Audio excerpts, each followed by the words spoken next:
Bonjour à tous, nous sommes le vendredi 14 août, il est 9h29 et comme promis hier sur Twitter, je vous propose de faire un tour sur certaines actions liées au secteur de l'IA ou du cloud. Donc vous avez la liste ici à gauche. Donc ce que je vais faire, c'est que je vais faire ça rapidement. Pour le coup, je ne vais pas être très pédagogue en ce qui concerne l'Ishimoku. Bon, je pars du principe que vous savez déjà utiliser l'Ishimoku, les chandeliers japonais, et on va essayer de voir s'il y a des opportunités sur ce secteur. Je fais cette vidéo en partenariat avec IG qui propose désormais un compte titre, donc n'hésitez pas à aller voir le lien que je vous ai mis dans le descriptif de la vidéo pour en savoir plus sur cette offre de compte titre de mon partenaire IG. Je voulais vous montrer aussi mon compte Twitter que je vous mets ici à l'écran. Si ce n'est pas fait, je vous mets aussi je vous mettrai aussi le lien dans le descriptif. Vous pouvez vous me suivre sur votre Twitter en vous connectant à X, puisque j'y partage de nombreuses analyses tout au long des journées, de la semaine, enfin pas forcément tous les jours, des fois beaucoup, des fois peu. Par exemple, ce matin, j'ai vu qu'il y avait une cassure de range sur l'action canadienne Pacific Kansas City. J'en parle. Bon, voilà, je fais souvent des analyses. Vous voyez, ici, on a SAP trimestriel, ici, on a L'Oréal avec mon point de vue, etc. Donc, n'hésitez pas à me suivre et à me poser des questions si vous le souhaitez sur Twitter. Je passe maintenant à ma chaîne YouTube à laquelle alors vous êtes très nombreux à être, je ne sais plus combien vous êtes, mais vous êtes vraiment plus de presque 15 000, je crois, abonnés à ma chaîne YouTube. C'est impressionnant, je vous remercie beaucoup. Puisque j'avais déjà fait, vous voyez, il y a 3 mois, j'avais déjà fait une analyse action IA et cloud, lesquelles éviter. Donc, je parlais à peu près des mêmes que celles que je vais regarder aujourd'hui. Donc, c'est intéressant d'un point de vue pédagogique sur l'analyse technique de regarder cette vidéo et ensuite regarder celle que je vais faire là tout de suite. Ça peut être tout à fait utile pour apprendre et voir un petit peu ce que je disais il y a 3 mois et ce que je dis aujourd'hui, l'évolution des cours et de mon analyse Ishimoku.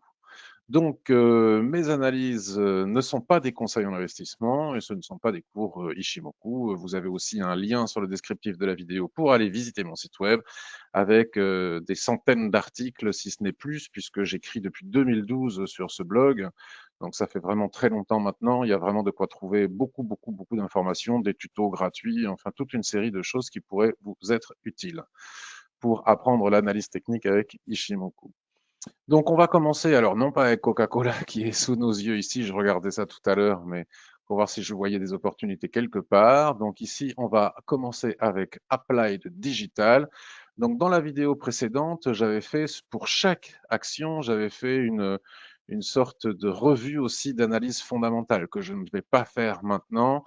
Là, je vais juste et uniquement me baser sur l'analyse technique. Si vous voulez en savoir plus sur chacune de ces actions, si vous avez Pro Real Time comme moi, que ce soit la version web ou que ce soit la version dure comme celle que j'utilise actuellement, ici vous trouverez aussi le lien pour vous connecter directement à PRT Web et avoir cette plateforme 100% gratuite et sans publicité que vous pouvez immédiatement utiliser et même l'utiliser pour faire du trading et qui se marie très bien avec le compte IG d'ailleurs. Donc vous avez ici, que ce soit sur la plateforme web ou sur celle-ci, vous avez un point d'information ici, vous cliquez dessus et ça vous dit en quelques lignes, côté au Nasdaq, conçoit, développe et exploite des centres de données de nouvelle génération à travers l'Amérique du Nord. L'entreprise vise à fournir des solutions d'infrastructure numérique dans un secteur en plein essor. Blablabla. Bla, bla, bla, bla. Vous cliquez là-dessus, regardez, et vous avez tout un pavé qui vous explique en quoi consiste cette action. Puis, vous pouvez avoir des données fondamentales fournies par leur partenaire Zone Bourse ici. Bon, après, il ne faut pas hésiter non plus pour les données fondamentales à utiliser l'intelligence artificielle. Donc, pour chacune de ces actions, vous pouvez faire ce travail que je ne vais pas faire maintenant puisque ce serait trop long.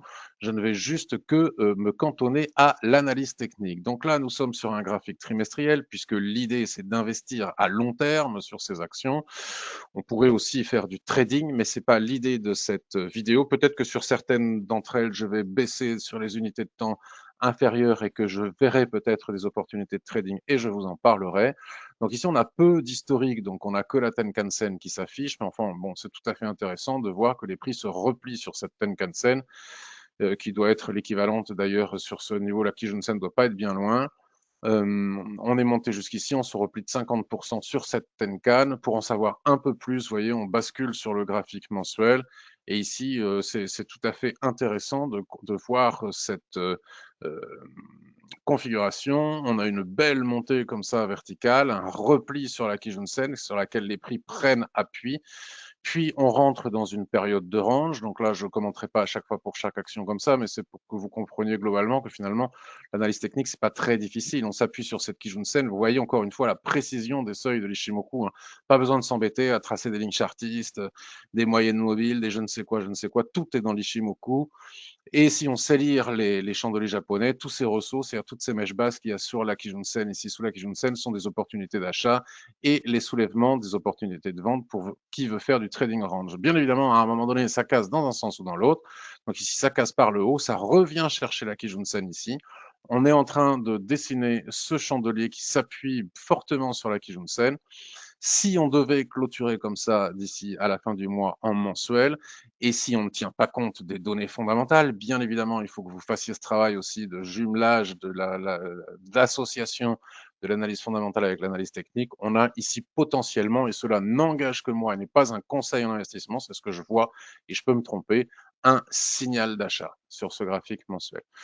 Allez, on va basculer, on va pas le faire pour toutes, sinon ça va être un petit peu long, sur un graphique hebdomadaire pour en voir un petit peu plus. Et là, on peut affiner notre point d'entrée, c'est tout l'intérêt de l'Ishimoku, on peut affiner notre point d'entrée en attendant, parce que bien qu'on ait un signal d'achat potentiel sur le mensuel, si on veut rentrer avec un meilleur timing, alors ok, on perd quelques sous si ça se présente comme ça.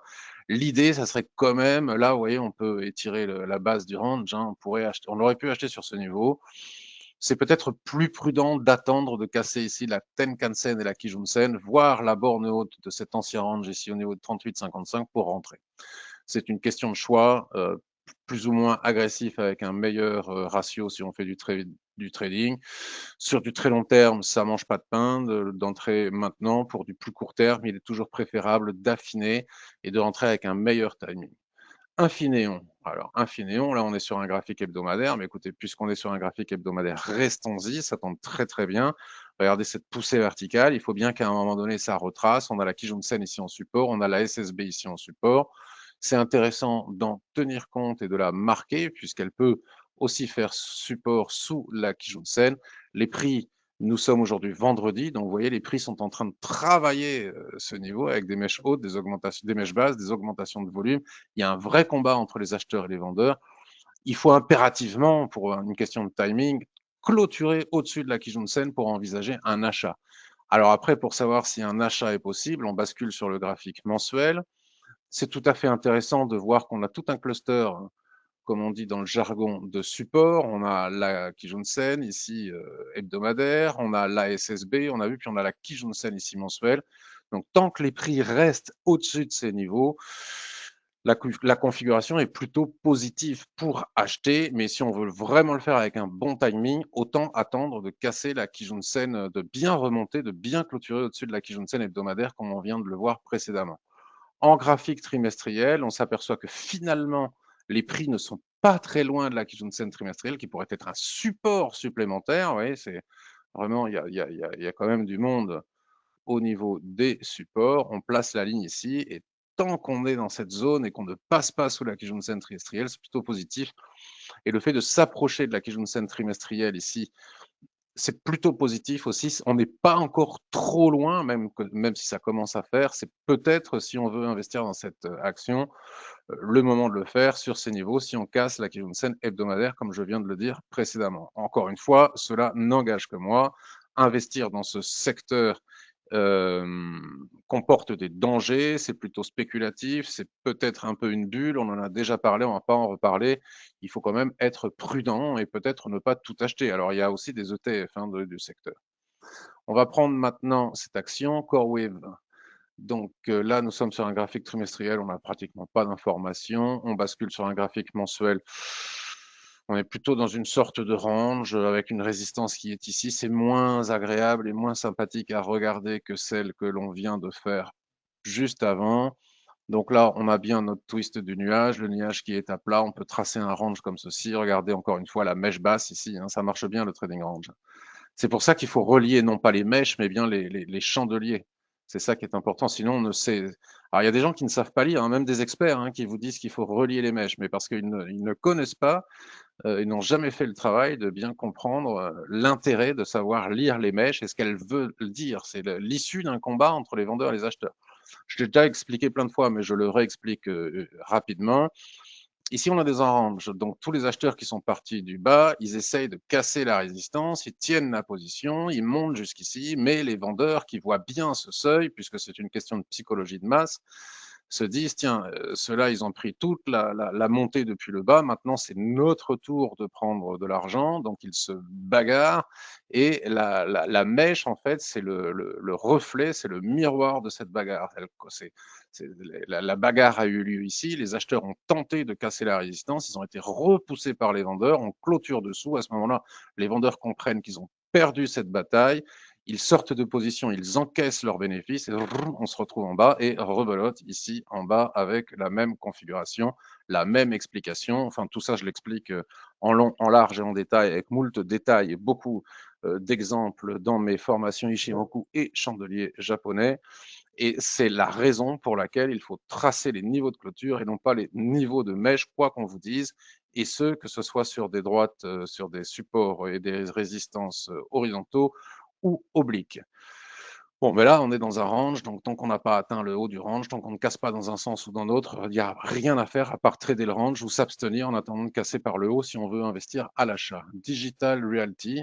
Alors, Digital Realty, on va se mettre sur un graphique trimestriel. Alors, à l'époque, j'avais dessiné déjà ça. Donc, on voit que les prix ici ont tenté de casser, vous voyez, cette résistance. Encore une fois, l'importance des mèches, hein, une fois de plus.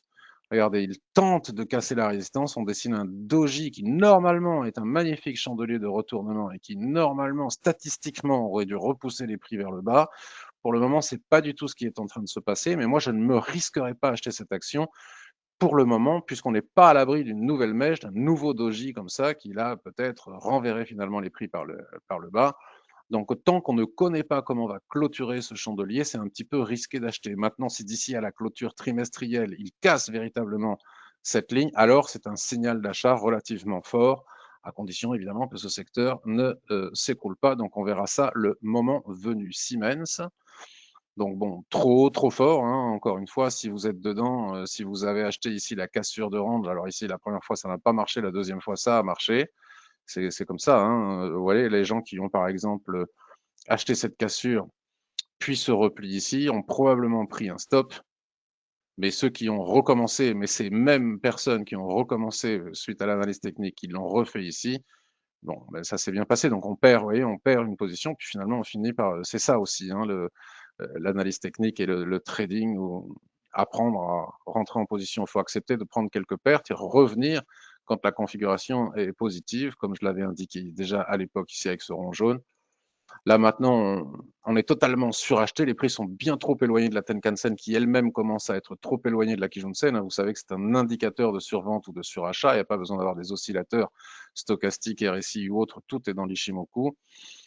Acheter sur ces niveaux, c'est prendre le risque d'acheter très haut. Alors, comme on l'a vu ces dernières années, ça peut encore progresser. Mais personnellement, moi, je ne le fais pas parce que j'ai une règle, c'est que je n'achète pas quand c'est trop suracheté. Soit je m'abstiens et je vois les prix monter sans moi, tôt ou tard, ils retraceront, comme on a pu le voir sur d'autres exemples. Soit j'attends un repli, comme je vous l'ai expliqué précédemment.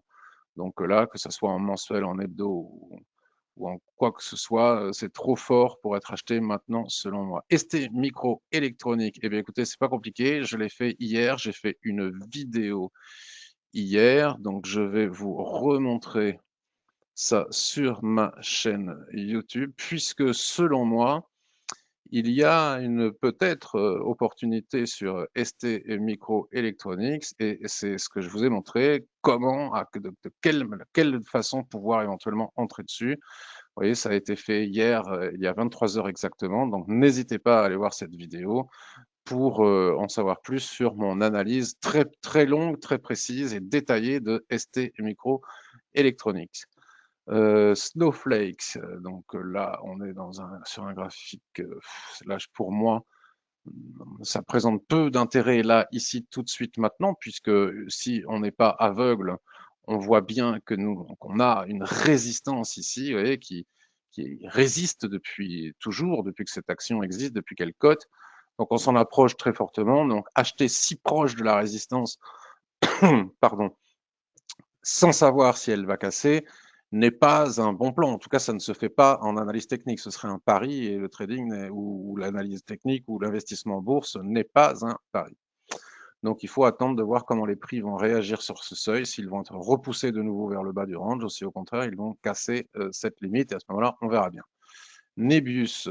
Alors, Nebius, on a eu une fantastique mèche ici sur la Kijun-sen trimestrielle qui justifiait peut-être un achat. Moi, je considérais déjà à l'époque, et je le considère encore, que la tendance était un petit peu trop verticale à mon goût, malgré ce repli sur la Kijun-sen ici mensuel. Je crois que j'ai dit trimestriel, c'est mensuel. Si on regarde en trimestriel, on n'a pas, voilà, encore une fois, la superbe mèche qui aurait probablement permis d'acheter quand on s'en est approché et en affinant sur les unités de temps inférieures, hein, bien sûr, parce que c'est facile de dire là, après coup, il y a eu une mèche ici, s'il y avait une superbe possibilité d'achat. Alors, à la vue du trimestriel, cette mèche est insuffisante. Il fallait affiner sur les unités de temps inférieures, voir ce que dessinent les chandeliers japonais en traçant ce seuil. Vous tracez ce seuil avec une ligne, vous regardez ça sur les unités de temps inférieures et vous décidez si vous achetez ou pas.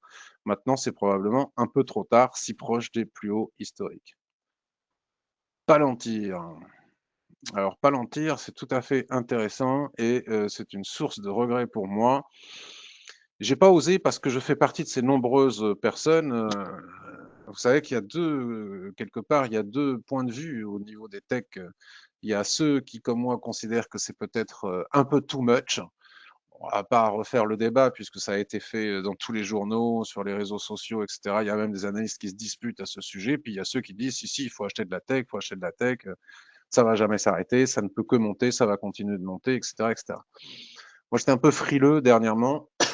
Et c'est la raison pour laquelle je suis sans doute passé à côté. En tout cas, c'est comme ça. J'aurais pu acheter ici Palantir sur ce niveau de Tenkan-sen trimestriel qui était la Kijun-sen. Vous voyez, ici, c'est magnifique. C'est vraiment, on a une belle poussée verticale, un super repli ici avec une clôture, comme je l'explique précédemment, au niveau de la Kijun-sen avec qui plus est un petit ressaut, donc un petit combat qui s'est vite terminé, qui s'est vite joué. Et puis à partir de là, il y a eu un rebond magnifique.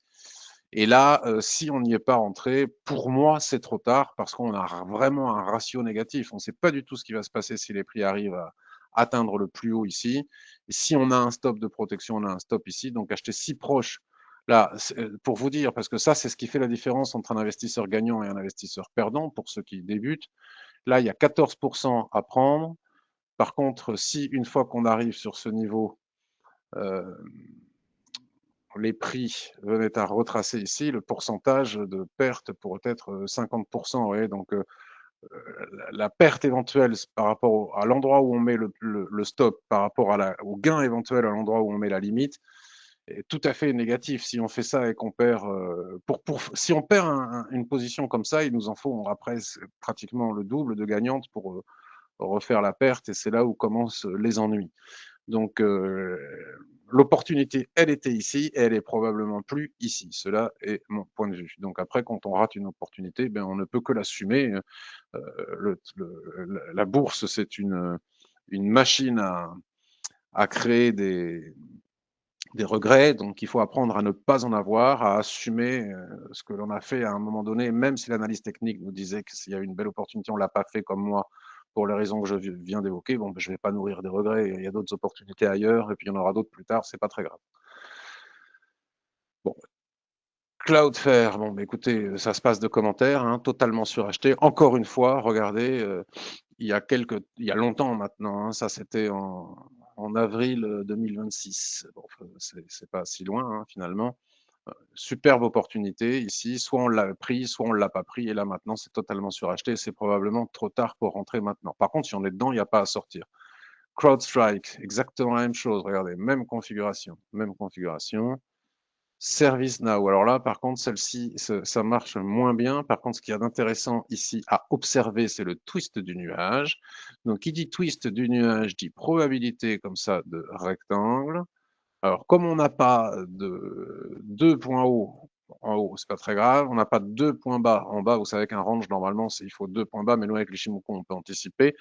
On ne sait pas très bien si c'est bien là. Visuellement, comme ça semble être bon. On voit bien que ça, c'est la zone d'équilibre entre ce point haut et ce point bas, les 50% entre ce point haut et ce point bas. Mais si on n'est pas sûr, et uniquement dans ce cas-là, on prend nos fibos, on met le niveau de 50%, on met le niveau de 50% ici sur la SSB, et on voit bien qu'on a notre borne basse ici, puisque après, il ne faut pas forcément tenir compte des mèches. Donc cette borne de base de range est tout à fait intéressante. Et vous voyez que dès qu'on rentre en range, ce que je disais hier hein, sur ma vidéo d'avant-hier, une personne me disait oui, il faut que vous vous mettiez d'accord avec d'autres spécialistes sur le nuage. Dès qu'un twist apparaît, ce n'est pas vrai que le twist est une zone faible, nanana. En fait, on rentre en range et en range, les prix ont vocation à aller d'une borne à l'autre et se fiche bien de savoir s'ils passent par l'épaisseur du nuage ou par le twist. Donc ici, il y avait une possibilité d'achat. Bon, ça commence à être un peu tard parce que on ne sait pas si la zone d'équilibre va être atteinte d'une part, mais si elle est atteinte, ce qui est probable, on ne sait pas comment vont réagir les prix sur ce niveau. Vous savez comment gérer cette zone, hein, je l'explique dans mon chapitre Trading Range de ma formation. Marvell Technology. Bah alors là, c'est tout à fait intéressant parce qu'encore une fois, il faut aller voir les fondamentaux. Mais alors, contrairement, alors les premières actions qu'on a vues tout en haut, on a vu qu'il y avait de possibles opportunités. Et sur les suivantes, on a vu que c'était trop fort. Et sur celle-ci, pour le coup, c'est tout à fait intéressant parce qu'on a bien ici aussi une poussée verticale. On a bien un repli sous la Kijun-sen, on passe légèrement sous cette Kijun-sen.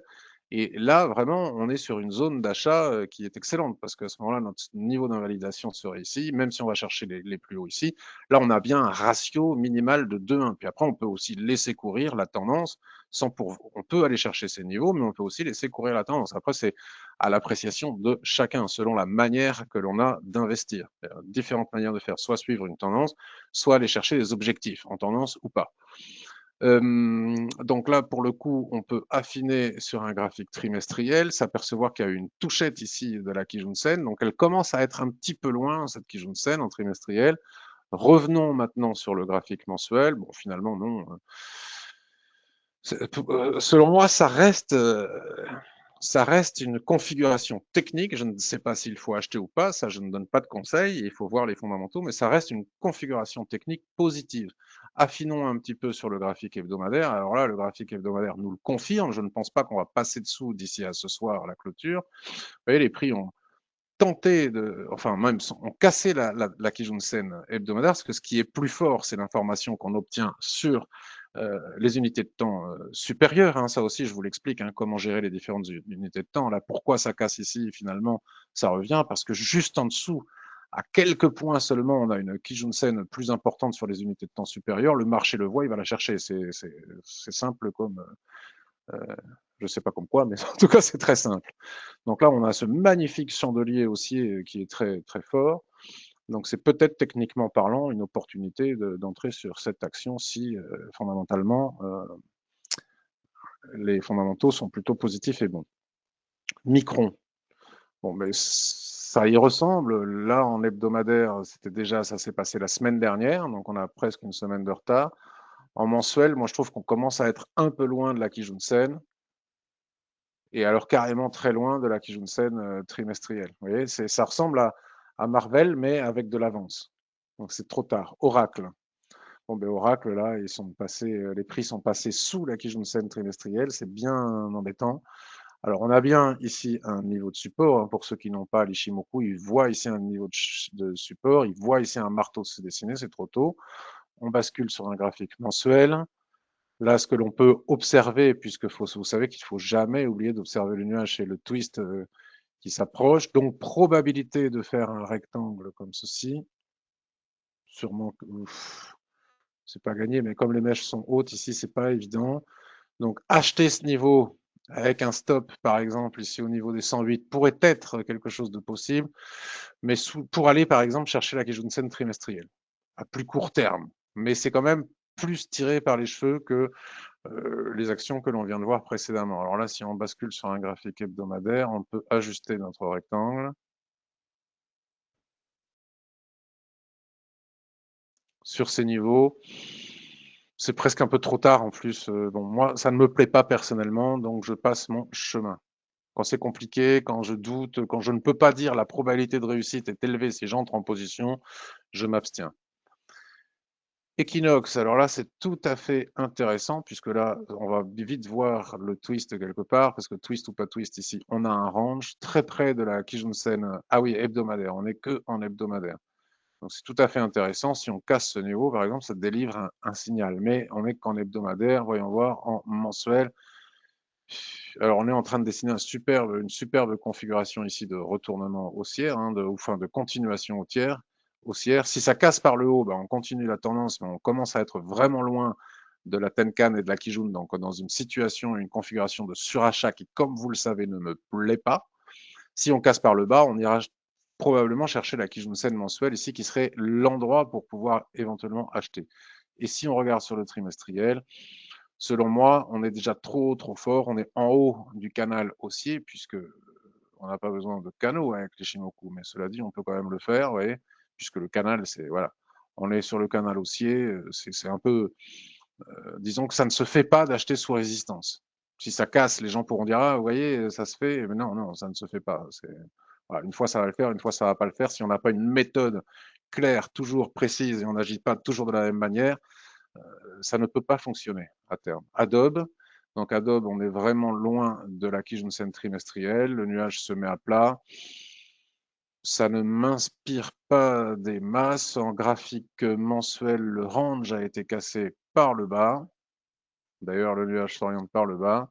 Donc on casse le range. Il est probable, si on casse cette Tenkan-sen, que les prix reviennent, par exemple, chercher la Kijun-sen. Donc les gens qui tradent ce genre de configuration peuvent trader ici cette configuration pour peut-être ensuite recasser par le bas. Mais déjà, il faut commencer par casser ces niveaux de Tenkan-sen, c'est-à-dire les deux paliers ici, 295, 296, pour éventuellement aller chercher la Kijun-sen avec un stop sous le rectangle. Il faut voir si on a un ratio de 2 pour 1, puisque là, ce n'est plus vraiment de l'investissement de long terme ou de moyen terme, c'est plus du trading. Si on jette un graphique, si on jette pas un graphique, non. Si on jette un graphique sur l'écran en hebdomadaire, c'est la même chose que ce que je vous disais précédemment, mais vous voyez, Shikuspa n'a pas d'espace, c'est compliqué quand même. Et pour finir, on va faire Oracle. On l'a pas fait déjà? Avec lequel je confonds. Ah si, Oracle, il était là, vous voyez, je l'ai deux fois Oracle, donc voilà. Donc, je ne vous fais pas un résumé. Il y en a certaines pour lesquelles il y a de belles opportunités, d'autres pour lesquelles c'est soit trop tard, soit trop tôt, soit pas d'opportunité du tout. Donc, à vous de considérer ce que vous souhaitez faire. Et puis, n'oubliez pas qu'il est toujours pertinent d'aller jeter un œil sur l'analyse fondamentale, surtout que maintenant, c'est très facile. Vous utilisez n'importe quel IA, Gemini, ChatGPT, Claude. Fais-moi un résumé de l'analyse fondamentale de telle action. Quel est le consensus? Et vous verrez les pour, les contre, vous mêlez ça à l'analyse technique et ça vous aide à prendre votre décision. Je vous souhaite une excellente journée, un très très bon week-end et à bientôt. N'hésitez pas à aller voir tous les liens que je vous mets dans le descriptif de la vidéo. Bye bye.